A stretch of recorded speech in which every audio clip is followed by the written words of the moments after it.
अस्सलामुअलैकुम और नई इस वॉइस में खुशामदीद। उम्मीद करता हूँ आप लोग जहाँ भी होंगे, खुश होंगे, बाहर होंगे। दोस्तों, आज की वीडियो में बात करने जा रहे हैं दुबई के वीजा के हवाले से कि दुबई में वीजा की नई पॉलिसी जो आई है वो क्या आई है। उस पॉलिसी में ऐसा क्या है कि जिन लोगों के ऑलरेडी दुबई के वीजाज लगे हुए थे उनके वीजाज की भी रिजेक्शन हो रही है, और जो नए वीजा लगवाना चाहते हैं लोग उनके लिए क्या मुश्किलात हैं और किस तरह से उनके वीजाज लगेंगे।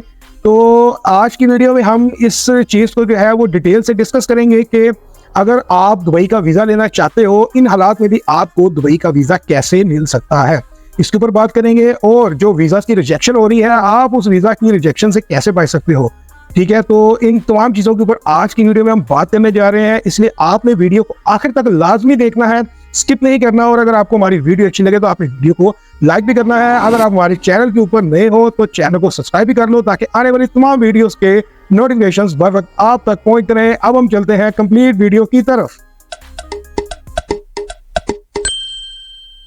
तो जी दोस्तों, बात करते हैं दुबई वीजा के ऊपर, क्योंकि इतने ज्यादा मुश्किल हो चुके हैं कि वीजा लोगों को मिल ही नहीं रहा, और खासकर पाकिस्तानी और इंडियन और बांग्लादेशी लोगों को तो बिल्कुल भी ये दुबई का वीजा नहीं मिल रहा। तो अब जो नई पॉलिसी आई है उसमें काफी वो लोग सख्तियां कर रहे हैं, और मजीद आने वाले दिनों में भी काफी मजीद सख्ती होगी। जैसे जैसे अपडेट आएगी मैं आपके साथ उसको लेकर आऊंगा और आपसे डिस्कस करेंगे। तो अभी जो फिलहाल हुआ है उसमें यह है कि जिन लोगों के ऑलरेडी वीजाज लगे हुए हैं वहां पर मुख्तलिफ कंपनीज में, या वो यहाँ पे फ्रीलांस के वीजे पे गए हुए, जैसे भी गए हुए, अगर उनके वीजे की मियाद खत्म हो रही है और उन्होंने वीजे को रीन्यू करवाना है तो उनको उसी कंपनी से ही रीन्यू करवाना पड़ेगा जिस कंपनी में वो वीजे पर गए हुए हैं। अगर आप उस कंपनी को छोड़ के किसी दूसरी कंपनी से वीजा रीन्यू करवाते हो, उस सूरत में भी रिजेक्शंस आ रही हैं, ठीक है, कि वीजा रिजेक्ट हो जाता है, वीजा लगता ही नहीं है। उस सूरत में फिर आपको पाकिस्तान वापस आना पड़ेगा, ठीक है। दूसरी सूरत में आपकी बचत तब हो सकती है कि कम से कम आप ग्रेजुएट हो, उस सूरत में आप अपना वीजा ट्रांसफर कर सकते हो एक कंपनी से दूसरी कंपनी में। अदरवाइज अगर आप ग्रेजुएट नहीं हो तो आपके चांसेस बिल्कुल जीरो है, आपकी रिजेक्शन आनी ही आनी है, और मजबूरन फिर आपको दुबई छोड़ के वापस पाकिस्तान आना पड़ेगा। एक चीज को आप नोट कर लें। दूसरी चीज कि अगर आप ग्रेजुएट नहीं हो, ठीक है, आप फिर भी चाहते हो कि आपका वीजा एक कंपनी से खत्म हो रहा है, आप उसको ट्रांसफर करवाना चाह रहे हो दूसरी कंपनी में, और आप ग्रेजुएट भी नहीं हो, उस सूरत में आपका वीजा लग जाए तो उसके लिए फिर जरूरी है कि जिस कंपनी में अब आप वीजा अप्लाई करने के लिए जा रहे हो वो कंपनी जो है वो पुरानी कंपनी होनी चाहिए, बड़ी कंपनी होनी चाहिए, और कम से कम उस कंपनी के पास 20 से ज्यादा ऑन ड्यूटी मुलाजिम होने चाहिए, ठीक है। अगर उस कंपनी के पास 20 या 20 से ज्यादा मुलाजमीन मौजूद है तो उस कंपनी के वीजे की रिजेक्शन नहीं होगी।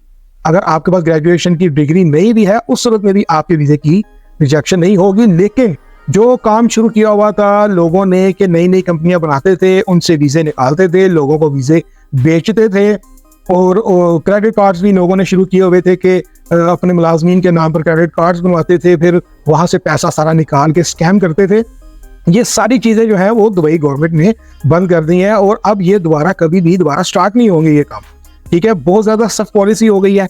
तो एक चीज मैंने आपको बता दी कि अगर आप बड़ी कंपनी में जाके अप्लाई करोगे जिसके पास 20 से ज्यादा मुलाजमीन है, तब ही आपका वीजा ट्रांसफर होगा। नहीं तो जिस कंपनी में आप काम कर रहे हो चुप करके उसी ही कंपनी से दोबारा वीजे को रीन्यू करवा लो, अदरवाइज आपको रिजेक्शन हो सकती है, ठीक है। इसके बाद आगे आ जाए, जो लोग इन्वेस्टर का वीजा अप्लाई करना चाहते थे, या जो वहां पर कंपनी बनाना चाहते हैं दुबई में, वहां पे बिजनेस करना चाहते हैं, या वहां पे होटलिंग का या इंपोर्ट एक्सपोर्ट का या गाड़ियों के रेंट का, कुछ भी, तो उसके लिए क्या है कि पाकिस्तान जिंदाबाद। यहाँ से क्या होता था कि लोग जाली बोगस फेक जो स्टेटमेंट्स हैं बैंक की वो लगाते थे, ठीक है, और बैंक में पैसा कोई होता नहीं था, जाली स्टेटमेंट जो है वो जाके साथ लगाते थे, और फिर आपका वो कंपनी वगैरह जो है वो ओपन हो जाती थी।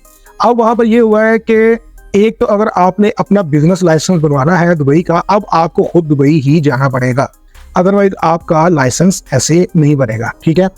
आपको वहां जाना पड़ेगा, और बिजनेस लाइसेंस आपको तब मिलेगा कि आपके पास आपके बैंक का अकाउंट वो आपके मोबाइल के ऊपर खुलवाएंगे, ठीक है। आपसे बोलेंगे कि आप अपनी एप्लीकेशन से अपना अकाउंट ओपन करें और हमें क्लोजिंग बैलेंस आप शो करें, आपको अब अपने मोबाइल से क्लोजिंग बैलेंस को शो करवाना पड़ेगा।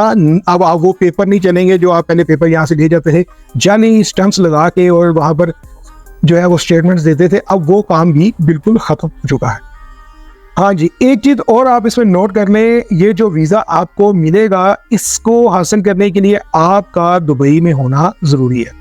अगर आप दुबई में मौजूद नहीं है, आप अपने मुल्क में मौजूद है या किसी और मुल्क में मौजूद है, उस सूरत में भी आपको वीज़ा नहीं मिलेगा। तो इसलिए अब दुबई में आपका मौजूद होना ज़रूरी है अगर आपने वीज़ा लेना है कंपनी का, ठीक है।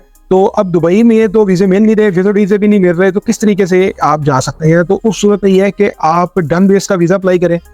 डन बेस के वीज़े के भी बहुत आजकल मसाइल चल रहे हैं, उसके ऊपर भी बहुत सख्ती हो गई है कि डन बेस का वीज़ा भी बहुत मुश्किल लग रहा है। खासकर जो लाहौर कराची के लोग हैं इन्हीं के अप्लाई हो जाते हैं, या इस्लामाबाद के छोटे शहरों के, या जनूबी पंजाब या केपी के या दरून सिंध, इन एरियाज़ के तो बिल्कुल भी वीज़ा जो है वो अप्लाई नहीं हो रहे, डन बेस के भी नहीं लग रहे। तो उस सूरत में ये है कि डन बेस का अगर वीज़ा नहीं लग रहा तो आप जो है वो अपना कुछ डिपॉजिट जो है वहाँ पर जमा करके भी आपको एक जो है वो वीज़ा वहाँ पे मिल जाता है, मल्टीपल वीज़ा। तो 5,000 रियाल का डिपॉजिट होता है, 5,000 रियाल आप डिपॉजिट करते हो as a surety guarantee, then फिर आपको वीज़ा मिलता है। और जब आपका पक्का वीज़ा लग जाए तो आपको वो आपका जो सिक्योरिटी आपने जमा करवाई हुई है वो आपको वापस मिल जाती है।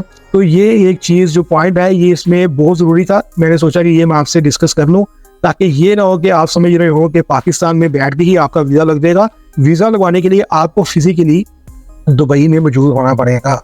उसके लिए आपको मैंने वीज़े का प्रोसेस बता दिया कि विजिट वीज़ा तो लग नहीं रहा, डन बेस वीज़ा या फिर ये फिक्स डिपॉजिट के साथ जो वीज़ा आपका लगेगा, यही 2 वीज़े जो है लग सकते हैं। उस सूरत में आप दुबई जाओ, जाकर वहाँ पर अपना वीज़ा पक्का जो है वो आप हासिल कर सकते हो, वो भी बड़ी कंपनी से। अगर आप ग्रेजुएट नहीं हो तो आपको बड़ी कंपनी चाहिए जिसके पास 20 से ज़्यादा मुलाजमीन है, उसके अलावा आपको किसी और कंपनी से वीज़ा नहीं मिलेगा। और इस सिलसिले में मेरी तफसील के साथ, डिटेल के साथ बात हुई है, जो रज़ीउल्लाह भाई मौजूद है दुबई में, उनसे मेरी डिटेल से बात हुई थी इस सिलसिले में। तो मैंने उनको बोला कि अक्सर लोग जो है वो दुबई का वीज़ा लगवाना चाहते हैं और वहाँ पर आकर काम काज करना चाहते हैं, तो उनके लिए अब क्या तरीक़ेकार है, उनका वीज़ा कैसे लगेगा, या जो ऑलरेडी दुबई में मौजूद है और उनकी कंपनियां, कई कंपनियां भाग जाती हैं वीज़े देके, वो कंपनी भाग गई है, वो बंदा खाली हाथ फिर रहा है, उसको किसी भी वक्त रिपोर्ट कर दिया जाएगा, उनकी क्या बनेगा? तो अगर इस तरह का कोई बंदा जो है वो वीज़ा लेना चाहे किसी अच्छी बड़ी कंपनी का, तो उसका क्या तरीक़ेकार है? तो उस सूरत में मुझे रज़ीउल्लाह ने बोला था कि उनके पास अपनी ज़ाती एक बड़ी कंपनी मौजूद है जिसके ऊपर ऑलरेडी जो है 25 से 30 मुलाजमीन काम कर रहे हैं। अगर उस कंपनी के ऊपर जो है वो वीज़ा निकलता है तो देन फिर उस सूरत में जो है वो आपके वीज़े की रिजेक्शन नहीं होगी, लेकिन उसके लिए जो है आपको उनसे खुद बात करनी पड़ेगी। जो भी टर्म्स एंड कंडीशंस है वो आपने अपने खुद ही तय करने हैं। अगर आप कहेंगे तो मैं कमेंट में जो है वो उनका नंबर दे के उसको पिन भी कर दूंगा, आप कमेंट से जाकर उनका नंबर देख भी सकोगे। तो बाकी के जो भी लेन देन के मामला हैं, जिस तरह भी आपने उनसे वीज़ा की बात करनी है तो वो आपको मुकम्मल उसके ऊपर गाइड कर देंगे। तो उनका नंबर जो है मैं कमेंट सेक्शन में जो है उसको पिन कर दूंगा, आप उनसे रब्ता कर सकते हैं। और सिर्फ सीरियस लोग ही रब्ता करें, हर बंदा उठाकर फ़ोन ना लगा दे। और खासकर जो है वो आपको बोटिन की एप्लीकेशन जो है वो डाउनलोड कर लें, बोटिन के ऊपर वो अवेलेबल होते हैं। आप बोटिन के ऊपर उनका नंबर सेव करें, देन उनको मैसेज करें और उसके बाद चाहे उनसे कॉल पे बात करें। व्हाट्सएप के ऊपर भी वो अवेलेबल है, लेकिन कॉल जो है वो बोटिन के ऊपर हो सकती है। तो उनका मैं नंबर जो है वो चला दूंगा, कमेंट बॉक्स में लगा दूंगा, आप वहां से नंबर देख सकते हैं। दोस्तों, अगर आप चाहते हो कि दुबई से रिलेटेड इसी तरह की इंफॉर्मेटिव वीडियोस लेकर मैं आपके सामने हाजिर होता रहूं, तो आप इस वीडियो को लाइक कर दो, कमेंट बॉक्स में बी डन लिख दो, ताकि मुझे पता चले कि इन लोगों की क्या राय है। और चैनल को जो है वो आप सब्सक्राइब कर लें, बेल आइकन पे भी क्लिक कर दें और अगली वीडियो तक मुझे दें इजाजत। अल्लाह हाफिज़।